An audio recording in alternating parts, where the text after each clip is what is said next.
మీరు ఎప్పుడైనా సరే బార్డర్ ఉన్న శారీ తోటి అంబ్రెల్లా కట్ చేయాలంటే ఫస్ట్ బార్డర్ని కట్ చేసేసి హాఫ్ సర్కిల్తో వేయాలండి. ఫుల్ సర్కిల్తో అయితే బార్డర్ సరిపోదు, అర్థమైంది కదా.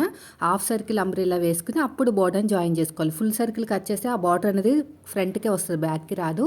సో నేను అదే చేశాను. కొన్ని అతుకులు కూడా పడ్డాయి. మనకి పైన కింద బార్డర్ కట్ చేస్తే మనకి క్లాత్ అనేది తక్కువ ఉంటుంది కదా. ఫ్రంట్ వచ్చేసి మోడల్ అనమాట. ఇది ఈ క్లాత్ పాట్ లాగా ఉంటుంది ఫ్రంట్లో. నేను చూపిస్తాను చూడండి. కట్ చేసిన పీస్ని మళ్ళీ నేను బార్డర్ మీద జాయిన్ చేసేసుకుని ఇలా పిన్స్ పెట్టేసుకుని కుట్టేయటమే. నేను ఒక పిక్ షేర్ చేస్తాను, రిఫరెన్స్ పిక్, దాని ప్రకారం నేను కుట్టాను అనమాట.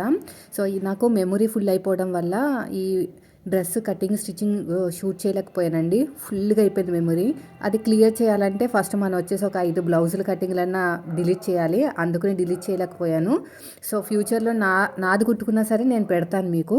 సో ఇలా జాయిన్ చేసేసుకుని షోల్డర్స్ని జాయిన్ చేసుకుని మనకి కింద బాటమ్ పార్ట్ రెడీ చేసుకున్నాం అంటే ఫ్రాక్ అయితే రెడీ అయిపోతుంది. ఫైనల్ లుక్ ఎలా ఉందో చూపిస్తాను. చాలా ట్రై చేశాను కటింగ్ స్టిచ్చింగ్ షూట్ చేయడానికి, కానీ అస్సలు మెమొరీ లేదనమాట. అట్లీస్ట్ మీకు షార్ట్ వీడియోలో అయినా షేర్ చేద్దామని చెప్పేసి ఫస్ట్ టైం ఇలాంటి సిచ్యువేషన్ని ఫేస్ చేయడము. ఎప్పుడు కూడా ఏది వచ్చినా కూడా అస్సలు స్కిప్ చేసేదాన్ని కాదు. ఇప్పుడు నడుము దగ్గర కొంచెం షేప్ ఇవ్వాలి, లేదంటే కిందకి దిగిపోయినట్టు ఉంటుంది. ఫైనల్ లుక్ అనేది ఇలా వచ్చిందండి. వీడియో నచ్చితే మాత్రం ఖచ్చితంగా లైక్ చేయండి. Thank you for watching.